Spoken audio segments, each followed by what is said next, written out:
কাজিৰঙাত পুনৰ আৰম্ভ ব্যক্তিগত এলিফেণ্ট ছাফাৰী। কাজিৰঙা ৰাষ্ট্ৰীয় উদ্যানত এলিফেণ্ট ছাফাৰীৰ আসনক লৈ সৃষ্টি হৈছিল সংঘাত। বাগৰি বনাঞ্চলত চলি থকা ব্যক্তিগত এলিফেণ্ট ছাফাৰী অনিৰ্দিষ্ট কালৰ বাবে বন্ধ ঘোষণা কৰিছিল। তাৰ পাছতেই দেওবাৰে উদ্যান কৰ্তৃপক্ষ আৰু ব্যক্তিগত এলিফেণ্ট ছাফাৰীত ব্যৱহাৰ কৰা হাতীৰ গৰাকীৰ সৈতে হোৱা আলোচনা মৰ্মে পুনৰ আৰম্ভ হ'ল এলিফেণ্ট ছাফাৰী।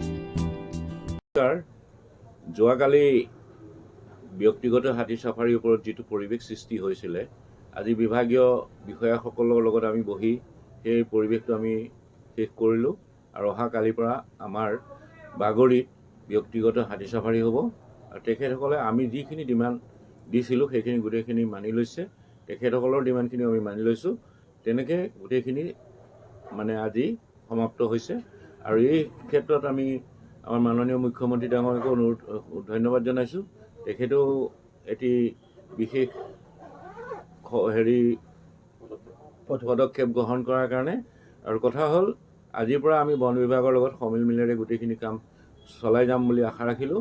আৰু অসম চৰকাৰক আমি এইখিনিতে আৰু এটা অনুৰোধ জনাইছোঁ, আমাৰ যিখিনি হাতীৰ চিটৰ দাম, সেই দামখিনি যাতে ঊৰ্ধ্বতম কৰ্তৃপক্ষই চিন্তা কৰি অলপ বঢ়োৱাৰ ব্যৱস্থা কৰে। কাৰণ এইটো ৰেটত, এইটো টিকেটৰ হাৰত আমি হাতী চলাবলৈ আমাৰ অসুবিধাৰ আমি সন্মুখীন হওঁ। ধন্যবাদ।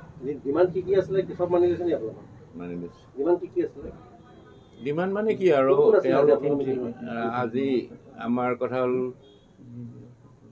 তেখেতসকলক 30 চিট লাগে। তাত কালি ছিকিউৰিটি পাৰপাছ বুলি লিখিছিলে কথাটো, কিন্তু কথাটো ছিকিউৰিটি পাৰপাছ নহয়। তেখেতসকলৰ কিছু VIP আহে, সেই VIPখিনিক আমি চিট দিব লাগিব। এইখিনি কথা হ'ল আলোচনা। আৰু ইমানেই আৰু সেইটো ভুল হৈছে বুলি কৈছে, স্বীকাৰ কৰিছে যে এইটো ছিকিউৰিটি পাৰপাছ নহয়, আচলতে VIP পাৰপাছ। হোৱাটছএপত এইটো আৰু হোৱাটছএপ লিখোঁতে কিবা ভুল হ'ল বুলি কৈছে। আৰু 3 টিপ দিলে তেওঁলোকৰ VIP চিট আমি 40টাকে ৰিজাৰ্ভ ৰাখিম। সেইটো আমাৰ এটা বুজাবুজি হৈছে, তেওঁলোকেও বুজিছে। আৰু ডিপাৰ্টমেণ্টৰ হাতীতহে ছিকিউৰিটি যাব, আমাৰ হাতীত ছিকিউৰিটি নাযায়। কাইলৈৰ পৰা আমাৰ 25 তাৰিখৰ পৰা পিক ছিজনটোত 3 টিপ হ'ব। আৰু যদি কিবা কাৰণত শনি আৰু দেওবাৰে বা কোনোবা দিনা যদি মানুহ বেছি থাকে, আমি তেওঁলোকক ৰিকুৱেষ্ট কৰিম, ৰিকুৱেষ্ট নহয়, তেওঁলোকক জনাম, তেওঁলোকে আমাক সেইদিনাখন 3 টিপ কৰি দিব। বিমুখটো হয়তো ডেফিনেটলি হ'ব। আজি তেওঁলোকে মোৰ লজতে আছে মানুহ। কাজিৰঙা ৰাষ্ট্ৰীয় উদ্যানৰ বাগৰি বনাঞ্চলত চলি থকা ব্যক্তিগত এলিফেণ্ট ছাফাৰীত প্ৰতিটো ক্ষেপত, প্ৰতিটো হাতীত এখনকৈ আসন বন বিভাগৰ বাবে সংৰক্ষণ কৰিব লাগিব বুলি 18 ডিচেম্বৰত কাজিৰঙা ৰাষ্ট্ৰীয় উদ্যানৰ সঞ্চালক সোণালী ঘোষে এক জাননী জাৰি কৰিছিল। এই জাননী পোৱাৰ পাছতেই ব্যক্তিগত এলিফেণ্ট ছাফাৰীৰ গৰাকীয়ে আইন অমান্য কৰি আহিছিল। কিন্তু 24 ডিচেম্বৰৰ পৰা বাগৰি বনাঞ্চলত ব্যক্তিগত এলিফেণ্ট ছাফাৰীত চলি থকা এলিফেণ্ট ছাফাৰীত প্ৰতিটো ক্ষেপত, প্ৰতিটো হাতীত বন বিভাগৰ এজনকৈ নিৰাপত্তাৰক্ষী যোৱাৰ ব্যৱস্থা কৰিবলৈ পুনৰ নিৰ্দেশ দিয়ে।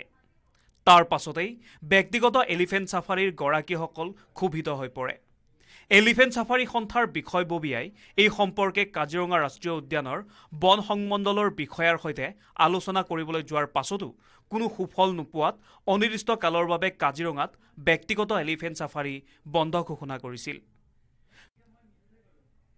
কাজিৰঙাত হঠাৎ এলিফেণ্ট ছাফাৰী বন্ধ ঘোষণা কৰাত বিমুখ হ'বলগীয়া হয় পৰ্যটকসকল। অৱশেষত এলিফেণ্ট ছাফাৰী সন্থাৰ দাবী মানি লয় বন বিভাগে। এই সিদ্ধান্তৰ পাছতেই পুনৰ কাজিৰঙাত আৰম্ভ হয় এলিফেণ্ট ছাফাৰী। কাজিৰঙাৰ পৰা পীযুষ দাসৰ ৰিপৰ্ট, লোকেল 18।